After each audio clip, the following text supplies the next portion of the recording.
வந்து எல்லாத்தையும் சுத்தப்படுத்தி எல்லாத்தையும் எடுத்து வச்சு கழுவி பின்னாயில் போட்டு வாங்குண்டியும் கழுவி இவ்வளவும் எனக்கு வேலை கொடுத்துருக்க ப்ரௌனி. நீ இன்னைக்கு படிக்கட்டு வரைக்கும் நான் போய் கழுவி விட்டுட்டு வந்திருக்கேன். ஏன் தான் நீ இப்படி அநியாயம் பண்ணதே தெரில. ஆனால் ஒன்று, இன்னைக்கு எப்படியோ நீ உயிர் தப்பியிருக்க. லேப்டாப் மாத்திரம் இந்த இடத்துல இருந்து எடுத்திருக்கணும். மவனே நீ இன்னைக்கு செத்த. உங்கள் ஐயா வந்து பார்த்துருக்கணும். உன்னை ஒரே வெட்டு. எப்படியோ என் லேப்டாப் தப்பிச்சிருக்குது. உன்னால் என்ன பண்ண முடியுமோ அது எல்லாத்தையும் நீ இன்னைக்கு உட்காந்து வேலை பார்த்துருக்க.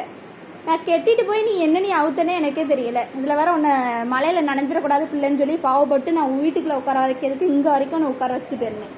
நீ வீடு முழுக்க போய் உள்ளே இருந்து ஒரு மீனையும் எடுத்து துண்டுருக்க. இங்கேருந்து எல்லாத்தையும் எடுத்து செதறி போட்டு பிச்சு போட்டிருக்க. ஏன் தான் இப்படி அநியாயம் பண்ணிருக்க.